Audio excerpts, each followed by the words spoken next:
आप सभी का हार्दिक स्वागत है आपके अपने YouTube channel Kautilya classes Hajipur में। BPSC previous years question analysis की सीरीज में आज हम लेकर आए हैं 38वीं बीपीएससी पीटी एग्जामिनेशन 1992 में भूगोल से पूछे गए प्रश्न। फ्रेंड्स, अभी तक हमने 38वीं बीपीएससी पीटी एग्जामिनेशन 1992 में भारतीय संविधान एवं राज्य व्यवस्था तथा भारत के इतिहास विषय से पूछे गए प्रश्नों का एनालिसिस कर लिया है। आज इसी कड़ी में आज हम लेकर आए हैं 38वीं बीपीएससी पीटी एग्जामिनेशन 1992 में भूगोल विषय से पूछे गए प्रश्न। फ्रेंड्स, इस एग्जामिनेशन में भूगोल विषय से कुल 12 प्रश्न पूछे गए थे, जिसे हम लोग देखना शुरू करते हैं। आज का पहला प्रश्न है, सीन नदी किस नगर से होकर बहती है? ऑप्शन है लंदन से, बी पेरिस से, सी रोम से, डी फ्रैंकफर्ट से। फ्रेंड्स, इसका सही उत्तर हो जाएगा पेरिस से। पेरिस से फ्रांस की राजधानी है पेरिस, और पेरिस आजकल काफ़ी चर्चा में है क्योंकि ओलंपिक खेल 2024 पेरिस में ही होने वाला है, तो ये काफ़ी महत्वपूर्ण है। तो सीन नदी पेरिस नगर से होकर बहती है, यानी दूसरे शब्दों में कह सकते हैं कि फ्रांस की राजधानी पेरिस किस नदी के तट पर बसा हुआ है, तो इसका उत्तर हो जाएगा सीन नदी। चलिए, ये प्रश्न पूछा गया है नदियों के किनारे बसे शहर से, और ये वर्ल्ड के हिसाब से पूछा गया है। दूसरा प्रश्न देखते हैं, गोबी मरुस्थल है चीन में, पश्चिम अफ्रीका में, दक्षिणी ऑस्ट्रेलिया में, दक्षिणी अमेरिका में। फ्रेंड्स, गोबी मरुस्थल चीन और मंगोलिया दोनों में अवस्थित है, लेकिन यहाँ पे ऑप्शन है आपको चीन, इसलिए इसका उत्तर हो जाएगा चीन। तो गोबी मरुस्थल है, इसका आंसर हो जाएगा चीन में। तीसरा प्रश्न हम लोग देखते हैं, सूरज नहर जोड़ती है। ऑप्शन ए है भूमध्य सागर को लाल सागर से, भूमध्य सागर को कैस्पियन सागर से, लाल सागर को हिंद महासागर से, इनमें से कोई नहीं। तो फ्रेंड्स, इसका सही उत्तर हो जाएगा भूमध्य सागर को लाल सागर से। भूमध्य सागर को लाल सागर से इसका सही उत्तर हो जाएगा। सुएज नहर क्या है? मिस्र की सीमा पर यह अवस्थित है। यूरोप और एशिया के बीच प्रमुख व्यापारिक मार्ग है। मिस्र में एक कृत्रिम समुद्र स्तरीय जलमार्ग है। सुएज के इस्तमूस के माध्यम से भूमध्य सागर को लाल सागर से यह जोड़ता है। 193.30 किलोमीटर इसकी लंबाई है, यानी 120.11 मील। यह अफ्रीका और एशिया को विभाजित करता है। निर्माण कार्य इसका शुरू हुआ था 25 अप्रैल 1859 ईस्वी को, और निर्माण कार्य पूरा हुआ था 17 नवंबर 1869 ईस्वी को। इस नहर के कारण एशिया और पूर्वी अफ्रीका का सरल और सीधा मार्ग खुल गया, यानी इस सुएज नहर के बनने से पहले इन दोनों जगहों पर पहुंचने के लिए लगभग 6000 मील की दूरी तय करनी पड़ती थी, लेकिन जब ये नहर बन गया तो काफ़ी आसानी हुई इन दोनों जगहों के बीच पहुंचने के लिए। यानी एशिया और पूर्वी अफ्रीका के बीच 6000 मील की जो दूरी होती थी पहले, इस नहर के खुलने से काफ़ी यात्रा आसान हुआ, और इससे होकर के व्यापार काफ़ी बढ़ गया। 1 मील बराबर होता है 1.60 किलोमीटर। अगर आप लोग अभी तक नहीं जानते होंगे तो इसे नोट कर लीजिए, 1 मील बराबर 1.60 किलोमीटर। तो इस तरीके से आप जान गए, सुएज नहर जोड़ती है भूमध्य सागर को लाल सागर से। सैकड़ों बार यह क्वेश्चन पूछा जा चुका है, सैकड़ों नहीं तो हजारों बार विभिन्न एग्जामिनेशन में यह क्वेश्चन पूछा जाता है कि सुएज नहर किसको किसको जोड़ता है। तो सुएज नहर भूमध्य सागर को लाल सागर से जोड़ता है। चौथा प्रश्न है, समुद्र तल पर पृथ्वी के केंद्र के सबसे निकट स्थान कौन सा है? ऑप्शन है उत्तरी ध्रुव, बी में मकर रेखा, सी में कर्क रेखा, डी में भूमध्य रेखा। तो फ्रेंड्स, इसका सही उत्तर हो जाएगा उत्तरी ध्रुव। आपको लगता होगा कि पृथ्वी के केंद्र के नज़दीक भूमध्य रेखा है, लेकिन ऐसा सोचते होंगे तो आप गलत हो जाएंगे। ये महत्वपूर्ण प्रश्न है, इसलिए तो बार बार एग्जामिनेशन में पूछता है कि पृथ्वी के केंद्र के निकट कौन सी रेखा है? उत्तरी ध्रुव, मकर रेखा, कर्क रेखा, भूमध्य रेखा। अगर कोई लोग इसको नहीं समझेंगे तो वो जस्ट बोल देंगे भूमध्य रेखा। देखिए, इसको स्लाइड में देखते हैं किस तरीके से। जैसे में यहाँ देखिए कि उत्तरी ध्रुव आर्कटिक महासागर के पास स्थित है, जो कि पृथ्वी के केंद्र का सबसे निकट स्थान है। मैंने बताया ना कि ये पृथ्वी है और ये भूमध्य रेखा है और ये केंद्र यहाँ है, तो आपको लगता होगा कि पृथ्वी के केंद्र के सबसे निकट भूमध्य रेखा है, लेकिन भूमध्य रेखा नहीं है फ्रेंड्स। क्यों नहीं है? देखिए, ध्रुवों पर पृथ्वी चपटी है, जिसके कारण ध्रुवों की पृथ्वी के केंद्र से दूरी न्यूनतम है। कहने का मतलब है कि ध्रुवों पर पृथ्वी जो है चपटी हुई है और इसीलिए केंद्र से नजदीक ये हो जाती है, न कि भूमध्य रेखा हो जाती है। तो पृथ्वी चपटी होने के कारण पृथ्वी के केंद्र के सबसे निकट का स्थान हो जाता है उत्तरी ध्रुव, और ऐसे फिगर बनाने से लगता है कि भूमध्य रेखा पृथ्वी के केंद्र से सबसे निकट का स्थान है, लेकिन ऐसा नहीं है। इस तरह से पृथ्वी के केंद्र से सबसे निकट का स्थान है उत्तरी ध्रुव। तो ये जान गए आप। इस तरीके से इस क्वेश्चन का उत्तर हो जाएगा, समुद्र तल पर पृथ्वी के केंद्र के सबसे निकट का स्थान कौन है? ऑप्शन देख लिए फिर से एक बार, उत्तरी ध्रुव, मकर रेखा, कर्क रेखा, भूमध्य रेखा। तो फ्रेंड्स, इसका सही उत्तर हो जाएगा उत्तरी ध्रुव। इसका सही उत्तर क्या हो जाएगा? उत्तरी ध्रुव। उत्तरी ध्रुव है आपको पृथ्वी के केंद्र से सबसे निकट का स्थान। इनमें से न कर्क रेखा होगा, न मकर रेखा, न भूमध्य रेखा, बल्कि उत्तरी ध्रुव। लेकिन सीधे सीधे अगर ये लोग नहीं जाने कंसेप्ट कि पृथ्वी के चपटे होने के कारण पृथ्वी के केंद्र से सबसे निकट का स्थान उत्तरी ध्रुव है, तो वो आंसर लगा देंगे भूमध्य रेखा, क्योंकि मैंने बता दिया है मैप में कि इस तरीके से अगर आप देखेंगे तो देखने से लग रहा है कि पृथ्वी के निकट है भूमध्य रेखा, लेकिन ऐसा नहीं है। अतः भविष्य में इस तरह के प्रश्न पूछा जाता है तो आप इसे गलती नहीं करेंगे। इस तरह से पृथ्वी के केंद्र से निकट सबसे निकट का स्थान हो जाता है आपको उत्तरी ध्रुव। नेक्स्ट प्रश्न हम लोग देखते हैं फ्रेंड्स। नेक्स्ट प्रश्न हम लोग देखते हैं 5 नंबर प्रश्न है। अगला प्रश्न है, निम्नलिखित भारतीय राज्य में लौह अयस्क उपलब्ध नहीं है। पूछा जा रहा है कि भारत में जितने राज्य हैं उनमें से किस राज्य में लौह अयस्क नहीं मिलते हैं। ऑप्शन पहले देख लीजिए, बिहार में, मध्य प्रदेश में, उड़ीसा में, पंजाब में। फ्रेंड्स, ये क्वेश्चन 1992 का है। बीपीएससी पीटी एग्जामिनेशन 1992 में 38वीं बीपीएससी के दौरान ही पीटी एग्जामिनेशन इंट्रोड्यूस हुआ था और इसमें कुल 100 प्रश्न सामान्य अध्ययन के पूछे गए थे, जिनमें से हम लोग भूगोल के प्रश्न का एनालिसिस अभी कर रहे हैं। तो उस समय 1992 के हिसाब से इसका उत्तर होता था, उस समय पंजाब हुआ था। लेकिन अभी के संदर्भ में अगर देखा जाए तो भारत के ऐसे बिहार भी एक ऐसा राज्य हो चुका है जहां लौह अयस्क नहीं मिलता है, क्योंकि क्वेश्चन 1992 का है और 92 में बिहार और झारखंड एक ही था, क्योंकि 15 नवंबर 2000 ईस्वी को बिहार से अलग हुआ है झारखंड। तो उस 92 में बिहार और झारखंड एक ही था, तो बिहार में भी कहने का मतलब कि लौह अयस्क था और उस समय पंजाब में नहीं था, और पंजाब में तो अभी भी नहीं है, मध्य प्रदेश में तो है ही, उड़ीसा में है ही। इसलिए वर्तमान संदर्भ में अगर कहा जाएगा तो भारत के बिहार में और पंजाब में लौह अयस्क नहीं है। लेकिन उस समय जो लोग एग्जाम दिए होंगे, यानी उस समय के प्रश्न जो पूछे गए थे, उसका आंसर हुआ होगा उस समय पंजाब में। अभी के संदर्भ में इसका आंसर हो जाएगा बिहार में और पंजाब में, क्योंकि बिहार में भी लौह अयस्क नहीं है और पंजाब में भी लौह अयस्क नहीं है, क्योंकि बिहार के बंटवारे के बाद लौह अयस्क का क्षेत्र चला गया है झारखंड में।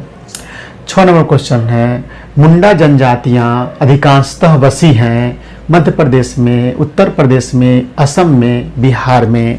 ये प्रश्न भी 1992 का है, जब बिहार एकीकृत था, बिहार और झारखंड एक साथ हुआ करते थे, तो उस समय इसका आंसर हुआ था बिहार में। लेकिन आज मुंडा जनजातियां जो अधिकांशतः बसी है वो झारखंड में चला गया वो इलाका। अतः इस प्रश्न का उत्तर उस समय के संदर्भ में तो बिहार में होगा, लेकिन अभी अगर पूछ दिया जाए कि मुंडा जनजातियां कहाँ पाई जाती है अधिकांशतः, तो वो झारखंड के इलाके में।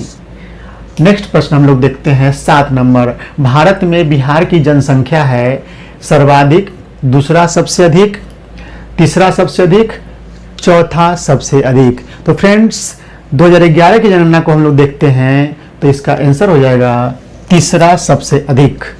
तीसरा सबसे अधिक। देखिए 2011 की जनगणना में बिहार की आबादी है 10,40,99,452 और ये तीसरा स्थान है। पूरे देश में जितने राज्य हैं उनमें बिहार का जनसंख्या के हिसाब से तीसरा स्थान है। तो आप सवाल पूछेंगे कि सबसे ज़्यादा जनसंख्या किस राज्य की है, तो वो यूपी है, और दूसरा स्थान आपको महाराष्ट्र का है। यूपी में देश में सबसे अधिक जनसंख्या पाई जाती है, उसके बाद महाराष्ट्र का दूसरा स्थान है, और अपने बिहार का वर्तमान में जनसंख्या के मामले में तीसरा स्थान है। क्षेत्रफल बिहार का देख लीजिए थोड़ा। क्षेत्रफल है यहाँ का 94,163 वर्ग किलोमीटर, और क्षेत्रफल के हिसाब से बिहार भारत का 12वां सबसे बड़ा राज्य है, और क्षेत्रफल में सबसे बड़ा राज्य है राजस्थान।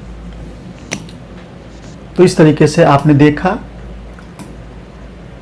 अगला 8 नंबर प्रश्न है, बिहार में साक्षरता का स्तर है, ऑप्शन है 30%, 34%, 38%, 45%। फ्रेंड्स, इसका उत्तर 1992 के हिसाब से हो जाएगा 34%। लेकिन वर्तमान में बिहार में साक्षरता है 2011 की जनगणना के अनुसार 61.80%, जिसमें पुरुष साक्षरता है 82.14% और महिला साक्षरता है 65.46%। और नेशनल साक्षरता है, राष्ट्रीय साक्षरता दर है 74.04%, यानी राष्ट्रीय औसत से हम लोग पीछे हैं, क्योंकि बिहार में वर्तमान में साक्षरता दर है 61.80% और राष्ट्रीय औसत है 74.04%। तो इस तरह से हमने अभी तक 8 प्रश्नों का एनालिसिस किया है। फ्रेंड्स, अगर हमारा प्रयास आपको अच्छा लगता हो, हमारा वीडियो आपके काम लायक है, तो आप इसे लाइक कर दें, और जिन लोगों ने अभी तक हमारा चैनल सब्सक्राइब नहीं किया है, प्लीज़ वो सब्सक्राइब कर दें। और अगर ये वीडियो और अच्छा लगता हो, बहुत अच्छा लगता हो, तो इसे सब जगह शेयर कर दें।